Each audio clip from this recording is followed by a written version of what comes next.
Hey everybody, welcome to Adventures with Peps. It is time to do some quick and dirty painting. We're going to dust off the table, grab a Warhammer 40k miniature, and we will dive in with a rather special one today. It comes from the Blackstone Fortress set, and it is a UR-025. So for this model, I primed it black as I always do and gave it a very heavy dry brushing of the Stormhost Silver, giving me a very nice metallic base to work from. And then as we go through, we'll chat about what I'm doing. But for now, let's do a quick overview of who UR-025 is. He is an ancient robot that predates the Imperium itself. He dates back to a time when mankind first perfected artificial intelligence. The robot is in fact one of the ancient men of iron, which once ravaged the galaxy. The construct views itself as above humanity, but seems to hold no real malice for it, and even seems to regret having to kill in order to remain free. When it learned that a new Blackstone Fortress had appeared in the galaxy, UR-025 joined with the group in order to explore it. However, to hide its true identity, UR-025 has posed as one of the Adeptus Mechanicus Cybernetica war machines, whose Magos had sent it to learn of the fortress's secrets.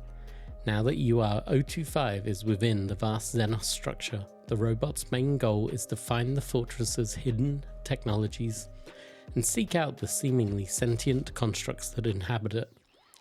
UR-025 practices a faith similar to the Adeptus Mechanicus, stating that it has met the real Omnissiah, not the false one that mankind worships, and thinks that it would find the Imperials to be quite disappointing. What a lovely opening story. Now, I was not a fan of the paint scheme that they gave the model. It's this weird pale blue, white, orange combo. So I'm doing my own colour. We're going for yellows. There is going to be some white on it, but mostly yellow is going to be the dominant colour for it. But to begin with, I grabbed the Abaddon Black, or Abaddon Black, depending on what you prefer, and I'm picking out all the tubing. I'm also picking out areas on the armour to splatter it down. This I'm going to use as a cheating way to make a chipping effect. And to pair with the black, I'm going to use this Morfang Brown to represent rust. And I'm just going to aim for the lower portions of the black areas that I've just done. I'm just going to splodge down this brown. Once again, when I'm putting the yellow on over this, I'm going to leave certain parts poking through, be it silver, the black, the brown.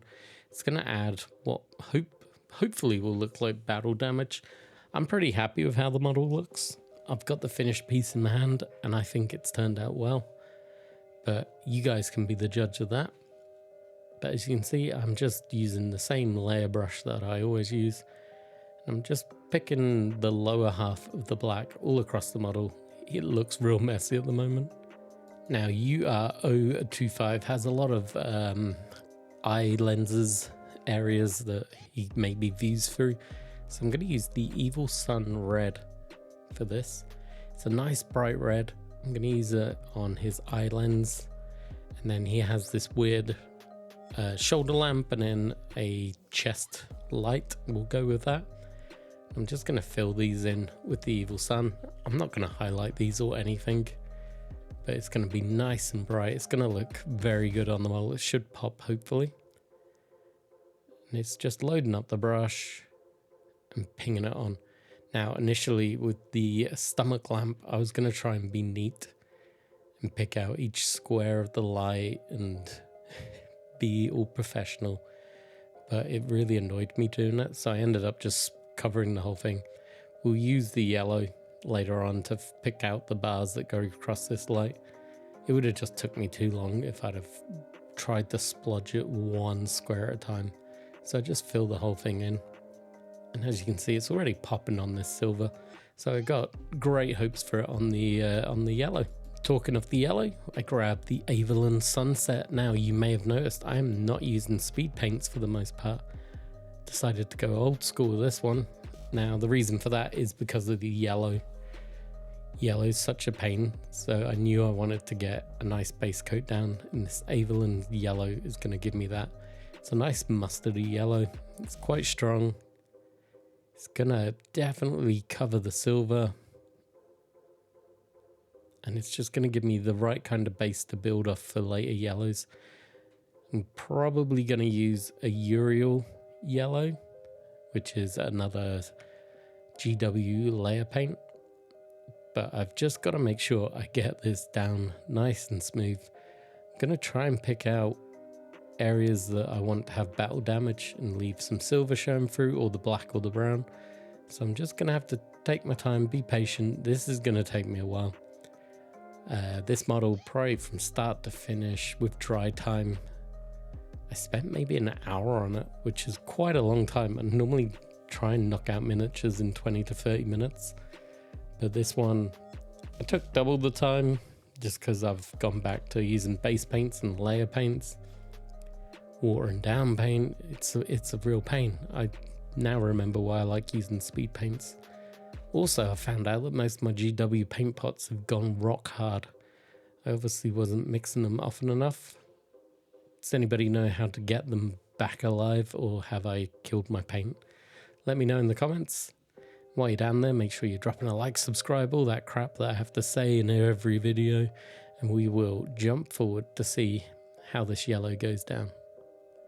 Through the power of technology, we have a fully yellow robot.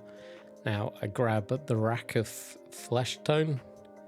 I love this color. It's very good. I enjoy using it on my humans, sticking it down. Takes flesh tone washes really well. But the plus side of this is that I'm going to use it as the base color for my white. So once again, I'm working my way around the model. Going to leave some chips and battle damage. Just add some squiggly lines and dots all across it. Make it look a bit rough and ready. And then you'll see it once I've got everything down. So now we are technically tabletop ready. It's got 3 colors. It's got silver, it's got yellow, it's got a rack of flesh. It is now tabletop ready, but we are going to keep on moving forward. The gun, I wanted it to pop a little bit more. I wanted it to look like this is the dangerous part of the robot.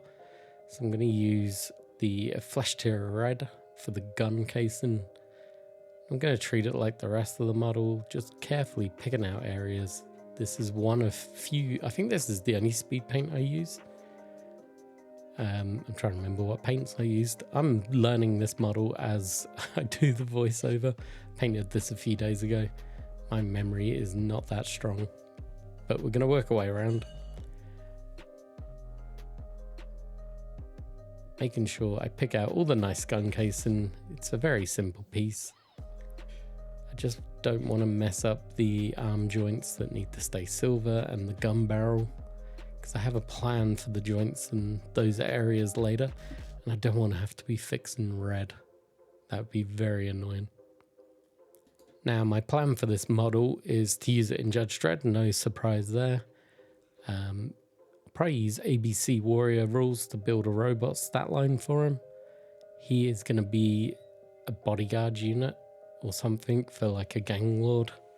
He shouldn't really have him. He's meant to have been a construction robot that they've given him this assault cannon kind of upgrade. Guess it would be a spit gun cannon. But yeah, this is a trooper that shouldn't exist, and when the judges go up against him, they're going to have a real tough time because he's going to be super armored.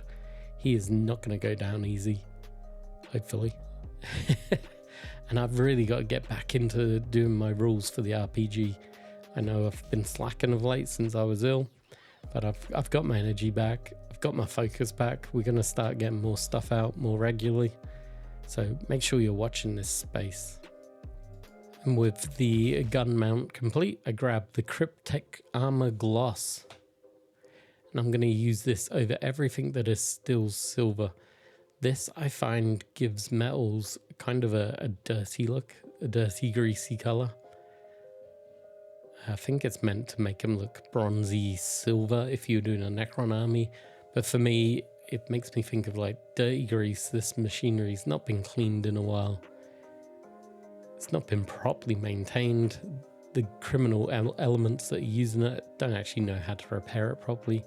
So they're just passing it around, trying to fix it up as best they can. And usually in those scenarios is to slap grease on it. Probably grease from the local kidney hut. Keep those joints going. But yeah, this is a fun little model to paint. If I could get more of just this one model, I think I would. I'd love to have a double-handed one as opposed to the gun. And then on a different one, you could use both guns. Instead of having two hands, it could have two guns. It'd be fun to have a little squad of these. They could really take on the judges, I would imagine. 40k, I don't know, beyond Blackstone Fortress and the arena game that I got this model from, can you actually use this in a proper game of 40k? I have no idea. I'm very out of touch with 40k at the moment. Beyond reading the Black Library novels, I have not played a game in a long time now. Which is pretty sad, because it is the system that got me into the hobby. It's lost me for now. I've watched people playing the game and I've just not enjoyed it. It's not captured my imagination the way it once did. And I think that is down a little bit to the fact that your models have these fixed stat lines. The customization is gone, which was a big part for me. I do need to check out Necromunda. I've got to paint my Goliath and Delac gangs up, and then maybe we can try out a game of that. I feel that might itch the 40k that I need. That and Kill Team. Kill Team as well has been interesting me. But for now, 40k is definitely on the back burner. As far as model painting goes, I'm going to keep painting them because I enjoy painting miniatures. But I think I'm going to focus on models that I can squeeze into Judge Dredd somehow. So this is a perfect example. The clergyman from this game as well. I think he's going to get painted up next, but he's going to look a little sickly because I want to use him as a mutant. So I might even convert the model, which will be nice and sacrilege for you die-hard 40k fans. But if you watch my mutant base of operation, the Bastion, the boat that's out in the ocean, they're led by this clergyman, and I need to have him look a bit more mutant-y than he should be in the 40k game. But there you go, the armor gloss shader's on. I've put it in all the joints, it's over the gun. It's looking delicious. I then grab UR-025. This stage drove me nuts. I knew I wanted the yellow to look a lot brighter than what I got it. So I'm just having to use this UR-025 yellow, and I'm getting flashbacks from my Eldari days when I did an Iaden Craft World scheme. It's sitting on the shelf next to me. They look amazing once painted, but yellow is such a pain in the butt. So we are going to skip forward so you don't have to watch me doing this for like 30 minutes. Right, the bright yellow's down, it's drying. I grab the Mephiston red and I'm just going to brighten up the gun casing now. Just going to pick out any edges that deserve a little highlight on it. I'm not going to go overboard because I do like the darker flesh tier of red, so I don't want to completely cover that.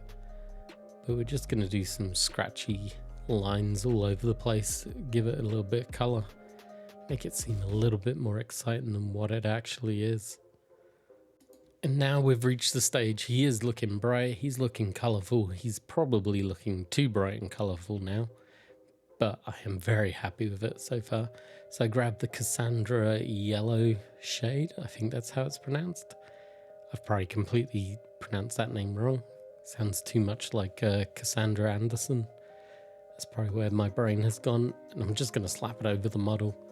This is going to find all the nooks and crannies. It's going to give it a nice shade. It's going to look a little orange, but it's going to sit really nice on the model, and I'm very happy with how it's coming along.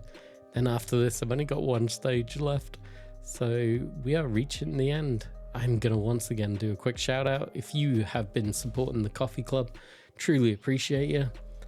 I'm going to have a coffee video up soon, show you what I've been drinking, what I've been buying with your money. To be honest, it's Christmas themed coffees at the moment in this household, so we do appreciate all the support you guys are giving me. I hope the 2 video a week format is also working for you guys. It's allowing me to actually have time to enjoy painting, do a slower paced voiceover. I don't feel as rushed as I was pre-sickness. I'm rather enjoying this speed of life at the moment. I'm also enjoying the fact that I can do shorts and harder, more longer formatted videos. Because if I'd have been posting videos in my old way, this would have been all speed paint. It would have been a completely different video.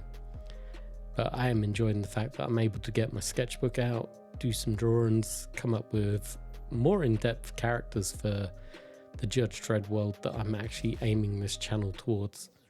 I'm also refocusing all the videos on this channel. I'm just waffling whilst I'm doing the shade. If you want to skip forward, feel free.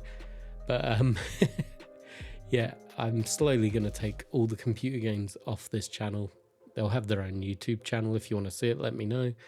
But they'll probably still appear in stories because I enjoy sharing that with the greater collective here. But the community page will show when I'm posting computer game videos and where to find them, so you can stay up to date with everything quite easily. Otherwise, join the Discord channel, and I'm gonna start using my freedom of time to start improving that, make that a bit more fun for everyone. And yeah, we can see where we go from there. Right, we are on to the final stage, a nice bright white. I really need to try out the paint that you all seem to keep suggesting in every video, which is that titanium white paint. But for now, it's GW paint. I'm sorry, it is what it is, but it's going on really nicely over that rack of flesh. So I'm going to work my way around the model. I'll clean up the base a little bit, and then we'll have the glamour shots. So as always, I do appreciate you stopping by. If you've made it this long into the video, thank you very much. It's truly appreciated. And if you learned something, make sure to drop a like, drop a comment, all that good stuff. Every little bit helps. And I'll hopefully catch you very soon. As always, cheers for watching.